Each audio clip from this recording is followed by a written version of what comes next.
नमस्कार साथियों, शिक्षा शास्त्र की एक और क्लास में आप सभी का स्वागत है। अगर आप चैनल पर नए हैं तो चैनल को लाइक, सब्सक्राइब, शेयर करें। अगर आप शिक्षा शास्त्र विषय से UG, PG, BEd, MEd, BTC कोई भी कोर्स कर रहे हैं, नेट जेआरएफ की तैयारी कर रहे हैं तो चैनल को लाइक, सब्सक्राइब जरूर करें, क्योंकि इस पर शिक्षा शास्त्र विषय से जुड़ा कोई ना कोई टॉपिक रेगुलर अपडेट होता है। आज हम एक नया डिसिप्लिन शुरू करने जा रहे हैं जो कि है एजुकेशनल टेक्नोलॉजी, शैक्षिक तकनीकी। के पहले हम 3 चीज़ें आप पहले से लेके चल रहे हैं, जिनमें कोई ना कोई वीडियो रेगुलर अपडेट हो रहा है, जैसे कि एजुकेशनल फिलोसफी, स्टैटिक्स और इंडियन एजुकेशनल हिस्ट्री। ठीक है, तो हम बात कर लेते हैं पहले एजुकेशनल टेक्नोलॉजी, टर्मोलॉजी क्या है, इनके शब्द क्या हैं। तो जैसे एजुकेशन को हम पहले भी जानते हैं कि ये दो शब्द ई और डूको से मिलकर बना है, जहाँ ई का मतलब होता है अंतर्निहित और डूको का मतलब होता है बाहर निकालना। अंदर से क्या बाहर निकाल लेंगे, आपके अंदर जो क्षमताएं, जो शक्तियां, जो आपके स्वाभाविक गुण हैं। और अगर इससे पूछा जाए तो अर्थ क्या होता है कि ये सीखने सिखाने की प्रक्रिया होती है। हम बात कर लेते हैं टेक्नोलॉजी वर्ड की। ठीक है, तो टेक्नोलॉजी वर्ड जो होता है ग्रीक के टेक्निक शब्द से बना है, जिसका अर्थ निकलता है कला से लिया जाता है। ठीक है, जो कि लैटिन भाषा के टेक्सचर वर्ड से बना है, जिसकी मीनिंग निकल के आती है कि निर्माण करना या बुनने की कला। ठीक है, और अगर इसका हम साधारण भाषा में कहें तो शिक्षण को प्रभावशाली बनाने के लिए जिन साधनों का हम यूज करते हैं उसी को हम तकनीकी कहते हैं। यानी जब हम बात कर लेते हैं एजुकेशनल टेक्नोलॉजी, तो एजुकेशनल टेक्नोलॉजी का मतलब निकल के आता है कि शिक्षण को कौन बनाएगा, शिक्षक यूज करेगा। तो शिक्षक अपने शिक्षण को प्रभावशाली बनाने के लिए जिन भी संसाधनों का प्रयोग करता है, उन सभी संसाधनों को यहाँ पे हम टेक्नोलॉजी के रूप में लेते हैं।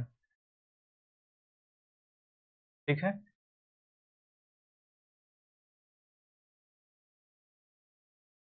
अब हम थोड़ा सा हल्की इसकी हिस्ट्री ले लेते हैं कि एजुकेशनल टेक्नोलॉजी आता कहाँ से है।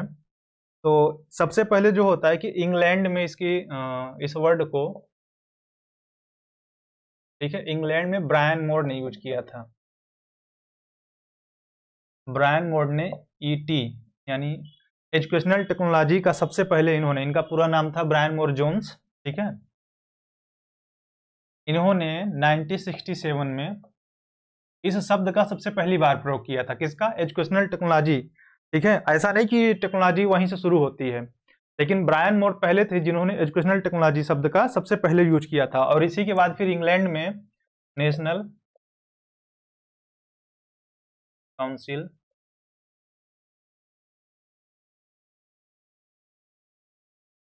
ऑफ एजुकेशनल टेक्नोलॉजी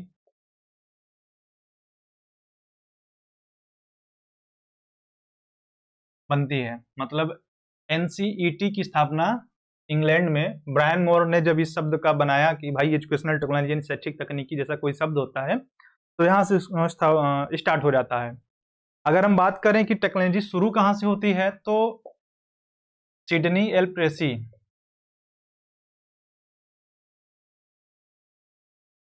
ये अमेरिका के थे, वहां पे ओहियो के किसी विश्वविद्यालय में, ओहियो के विश्वविद्यालय में इन्होंने क्या किया था, शिक्षण मशीन का यूज किया था। जो सबसे पहला शिक्षा के क्षेत्र में देखने को मिलता है, तो इन्होंने टीचिंग मशीन, शिक्षण मशीन का आविष्कार किया था।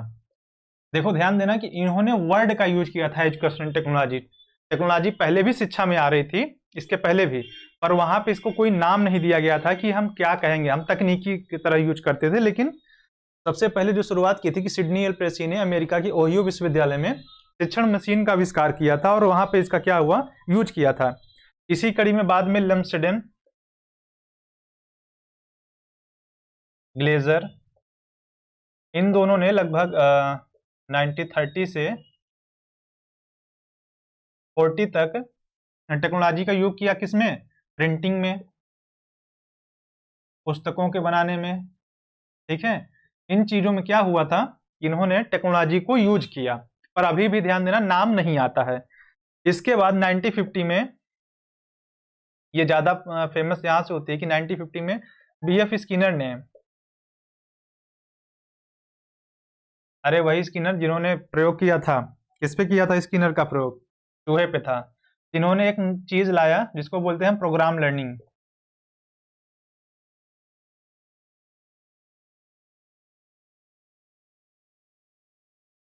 जिसको हम बोलते हैं अभिक्रमित अनुदेशन। ठीक है, तो ये जो कॉन्सेप्ट लाए थे स्किनर लाए थे, और इन्हीं का सिद्धांत था, वो चूहे का जो उन्होंने प्रयोग किया था, जो कि हम साइकोलॉजी में पढ़ेंगे बाद में। बस इतना जान लीजिए कि उन्होंने चूहे पर प्रयोग किया था और क्रिया प्रसूत अनुबंधन का सिद्धांत दिया था।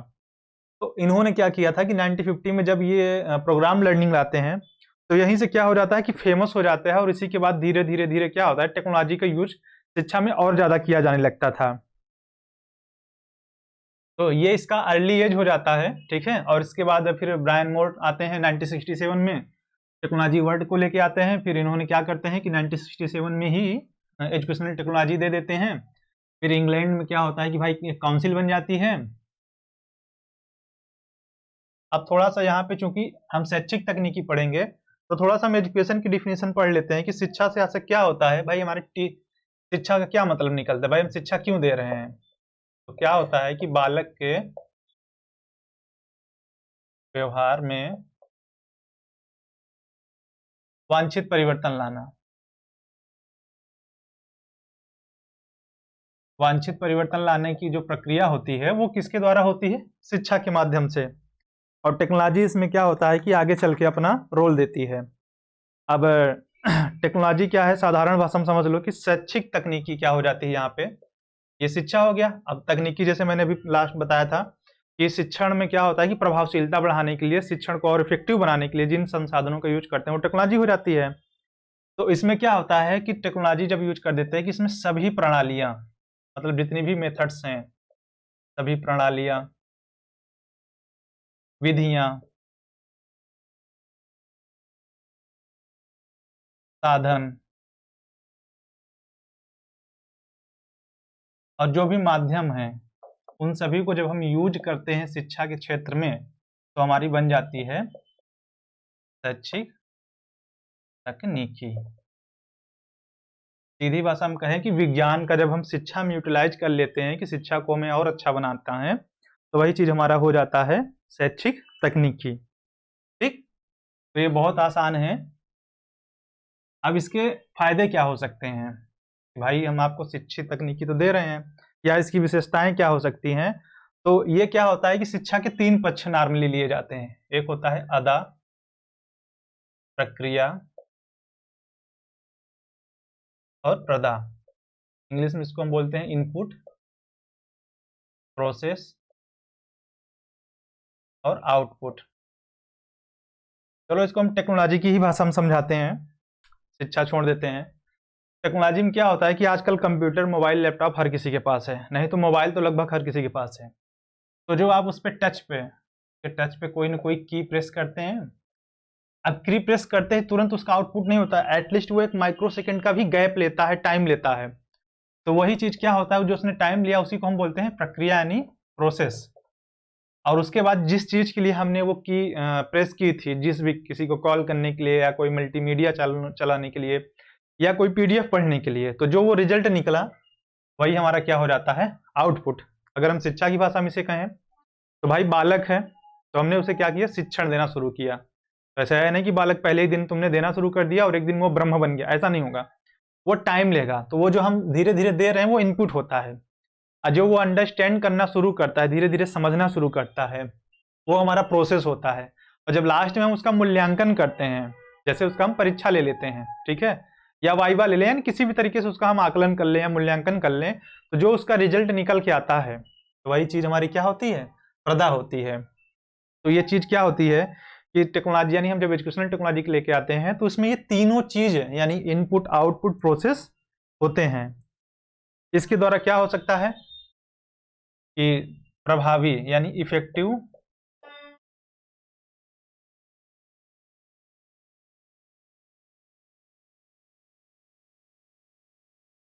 हम प्रभावी तकनीकों का विकास कर सकते हैं। ऐसा नहीं कि शिक्षण में बस अभी भी हम लास्ट स्टेज पे पहुंच गए हैं कि नहीं, बस अब इससे ज़्यादा अच्छे वर्चुअल क्लासरूम जैसे कि इसका सबसे अच्छा एग्जांपल है, ठीक है, टेक्नोलॉजी का। तो ऐसा नहीं कि इसके आगे हम नहीं जा सकते हैं, भविष्य में हम इसके आगे भी जा सकते हैं कि भाई शायद ऐसी डिवाइस बन जाए कि हमें रेगुलर पढ़ाई करने की जरूरत ही न पड़े। जैसे मैट्रिक्स मूवी है ना, कि तो पीछे सुई लगाया और उस बंदे को क्या हुआ, 10 मिनट में मार्शल आर्ट से लेकर दुनिया भर की नॉलेज दे दी गई, क्लास जाने की जरूरत ही नहीं हुई। तो क्या पता भविष्य में ऐसी चीजें आ जाएं। शिक्षा में क्या होता है, हम वैज्ञानिकता का यूज करते हैं, भाई जो हमारी लैब्स हैं, खासकर केमिस्ट्री में हो गया, जीव विज्ञान में हो, अगर ये लैब्स न है तो क्या आप एक्सपेरिमेंट कर पाएंगे?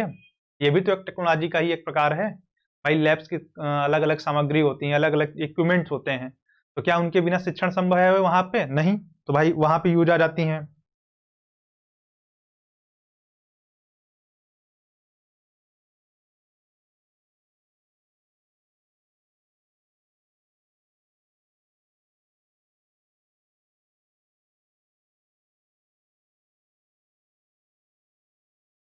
अधिगम परिणामों को जांचने के लिए उपकरण का निर्माण किया जाता है। ऐसा देखो, पहले होता था कि जो ओरल टेस्ट होते थे, जैसे कि ठीक है, ओरल टेस्ट में क्या होता था कि हमने कुछ पूछा, तुमने जवाब दे दिया। लेकिन आज टेस्ट के फॉर्मेट बदल गए हैं, ओरल, रिटेन, प्रैक्टिकल, वाइवा, बहुत सी चीजें हो गई हैं। ठीक है, हार्डवेयर के थ्रू भी आपको हो जाता है, सॉफ्टवेयर। टेक्नोलॉजी में ऐसा नहीं कि सिर्फ हार्डवेयर जितनी चीजें यूज हो रही हैं सिर्फ वही टेक्नोलॉजी है, सॉफ्टवेयर भी इसका एक पार्ट है। तो कहने का मतलब ये है कि भाई अधिगम के परिणामों का हम जब जांचते हैं तो उसके लिए भी हम टूल्स यूज करते हैं। इसका सबसे अच्छा एग्जांपल है पर्सनालिटी टेस्ट। पर्सनालिटी टेस्ट के जो मेजर करने का तरीका होता है वो दिखने में लगता है कि साधारण है, पर उसका रिजल्ट बहुत अलग निकल के आता है। टेक्नोलॉजी के द्वारा हम क्या करते हैं? वातावरण को नियंत्रित करते हैं। ये तो सबसे आसान तरीका है। कैसे नियंत्रित करते हैं भाई? अभी देख लो, मैं क्लास ले रहा हूँ, मुझे गर्मी लग रही है, थोड़ी सी पसीना आ रहा है, लेकिन क्या अभी पंखा चला दूं तो क्या गर्मी लगेगी? तो ये भी तो एक टेक्नोलॉजी है ना। तो अब इसको सोचो कि क्लास में कैसे यूज करेंगे। अगर किसी टीचर की आवाज कम जा रही है तो भाई माइक और हमने साउंड लगा दिए, वो आराम से बोलेगा, बैठे बैठे सबके पास उसकी आवाज पहुंच रही है। तो क्या हुआ? टेक्नोलॉजी का यूज हो रहा है ना, वातावरण कंट्रोल हो रहा है। और इसके अलावा क्या है कि शिक्षण को सहज, सरल, रुचिकर, इन सब बनाने में टेक्नोलॉजी का यूज होता है। भाई इसका एग्जांपल ऐसे है कि भाई अब हर बार तो हम आपको, जैसे साइंस में समझ लो कि मेढक को तो हर बच्चे को चीरना नहीं सिखा सकते ना, मेढक को हर बार एक एक मेढक हम मार नहीं सकते। लेकिन हमने क्या किया कि एक मेढक का वीडियो बना लिया पूरा प्रॉपर, कि उसके कौन से बॉडी पार्ट हैं, क्या है, उसको शूट कर लिया अच्छे से। चाहे हमने स्लाइड्स बना ली, तो एक ही बार में हमें सारा डाटा मिल गया जिसको हम आसानी से बच्चों को दिखा सकते हैं और कवर करा सकते हैं। और इसी से क्या होता है, अनौपचारिक शिक्षण का शुरुआत होता है। डिस्टेंट एजुकेशन जो हमारी शुरू होती है उसमें टेक्नोलॉजी का बहुत बड़ा रोल है।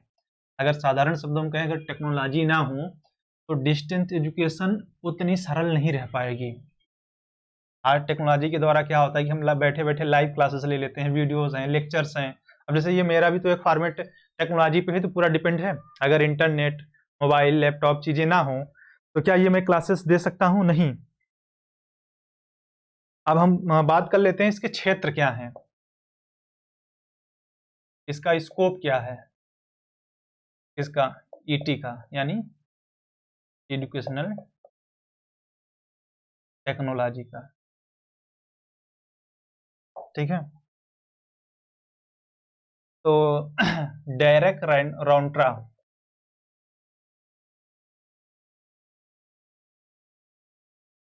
इन्होंने कुछ क्षेत्र बताए थे।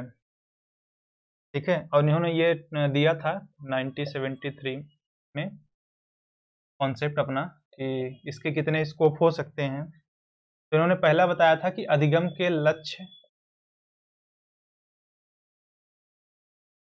प्लस उद्देश्यों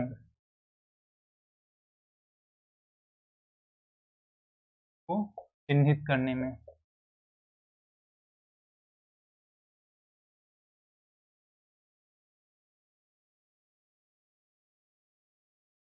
अब अधिगम के लक्ष्य और उद्देश्यों को चिन्हित करने में हम टेक्नोलॉजी को यूज कर सकते हैं कि भाई जो पहले ज्यादा जरूरी है उनको हम पहले रखते हैं। भाई हमारा एम क्या है, हमारा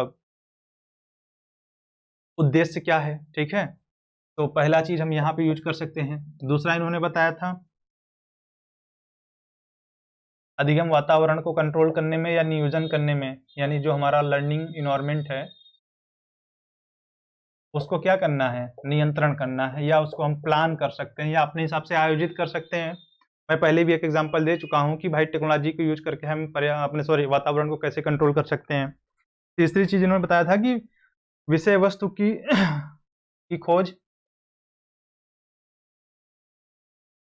विषय वस्तु की खोज प्लस उसको स्ट्रक्चर फॉर्म में यानी संरचित। संरचित का मतलब यहाँ पे एक सिस्टमेटिक तरीके से देने में कि भाई किस विषय वस्तु किस कंटेंट को हमें पहले रखना है, फिर उसको हमें कैसे प्रेजेंट करना है कि स्ट्रक्चर फॉर्म में स्टेप बाय स्टेप देना है इस चीज में। चौथी बताया था कि शिक्षण व्यूह रचना।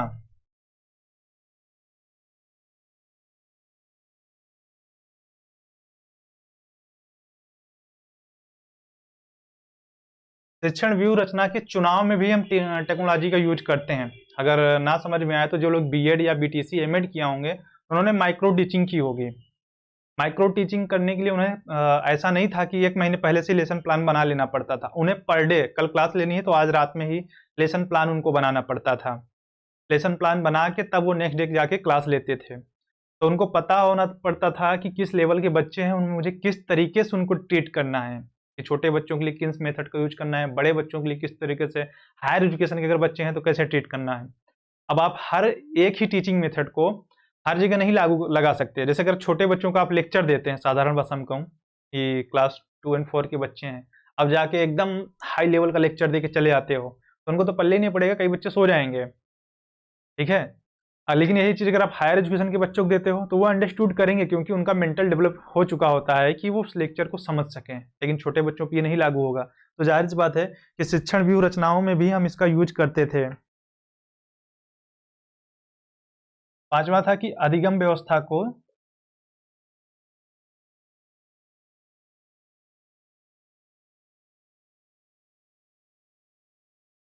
प्रभावशीलता देखना पर उसका मूल्यांकन करना कि भाई जो लर्निंग चल रही है, जो भी सिस्टम से लर्निंग चल रही है वो प्रभावशाली हो रही कि नहीं। कि भैया हमारे पास टीचिंग तो बहुत बढ़िया है, हमारे पास मोबाइल गैजेट्स बहुत ज़्यादा हैं, लेकिन क्या वो बच्चों को सही तरीके से यूज करना आ रहा है या बच्चों पे वो इफेक्टिव तरीके से अपना असर छोड़ पा रहे हैं। इस चीज़ का भी क्या था कि हमको मूल्यांकन करना था। और फिर इसी प्रभावशीलता के आधार पे जो मूल्यांकन किया है, इसी के आधार पे क्या करेंगे, हम प्रभावशीलता बढ़ाने की कोशिश करेंगे कि भाई हमने क्या किया, उसका मूल्यांकन कर लिया, हमें कुछ न कुछ रिजल्ट मिला होगा। अब रिजल्ट के बेस पे क्या करेंगे, हमें क्या करना है भाई, अपने शिक्षण की प्रभावशीलता को बढ़ाए रखना है। देखो एक साधारण सी बात है, हम टेक्नोलॉजी इसीलिए यूज करते हैं कि जिससे शिक्षण कार्य और बेहतर हो सके। तो उसी चीज को बढ़ाने के लिए हम क्या करेंगे, इसका मूल्यांकन करेंगे। और मूल्यांकन के आधार पर हम उपयुक्त शिक्षण विधियों प्रविधियों अपनी सूझबूझ के आधार पर हम क्या करेंगे, मेथड्स का चुनाव करेंगे। ये तो हो गया डेरेक राउंट्रा के अनुसार, इन्होंने जो बताया था 1973 में, इसको बताया था। इसके अलावा एक नाम और आता है ताक्सी साकामाटो। ताक्सी साकामाटो, इन्होंने 3 क्षेत्र बताए थे जो कि मैं पहले भी डिस्कस कर चुका हूं किसी और वे में, वही सेम चीज है, इनपुट, आउटपुट और प्रोसेस। कि भाई पहले मुझे निवेश करना है, निवेश करने के बाद वो प्रक्रिया होना है, और प्रक्रिया होने के बाद क्या करना है, हमें उस प्रोडक्ट का जो हमें आउटपुट मिलेगा उसका क्या करेंगे, मूल्यांकन करेंगे। लेकिन इसमें एक चीज इंक्लूडेड था, जो हम मूल्यांकन करेंगे वो तीनों पक्षों का करेंगे। यानी इनपुट का भी हम मूल्यांकन करेंगे, प्रोसेस का भी कि हमने जो इनपुट दिया वो सही दिया या नहीं दिया, हमारा प्रोसेस सही जा रहा है या नहीं जा रहा है, और आउटपुट हमारा जो मिल रहा है वो हमारे लिए यूजफुल हुआ या नहीं है। यानी तीनों पक्षों का, इन्होंने ज्यादा नहीं बस ये 3 पक्ष बताए, लेकिन तीनों पक्षों के मूल्यांकन की बात कही। तो नेक्स्ट क्लास में हम इसके उपागम पढ़ेंगे। तो यहाँ पे हमने छोटा सा समराइज दिया कि भाई टीचिंग टेक्नोलॉजी क्या है, मतलब एजुकेशन टेक्नोलॉजी क्या है, इसका कॉन्सेप्ट क्या है, शुरुआत कहाँ से हुई, ठीक है, और इसके क्या स्कोप हैं। अगर एक बात फिर दोहराएंगे कि अगर आप चैनल पे नए हैं तो चैनल को लाइक शेयर सब्सक्राइब करें। शिक्षा शास्त्र विषय से अगर जुड़े हैं तो जरूर। नेक्स्ट क्लास पे हम इसके उपागम की बात करेंगे। इसके 3 उपागम है, हार्डवेयर, सॉफ्टवेयर और सिस्टम एनालिसिस। तो नेक्स्ट क्लास में हम इस पे बात करेंगे।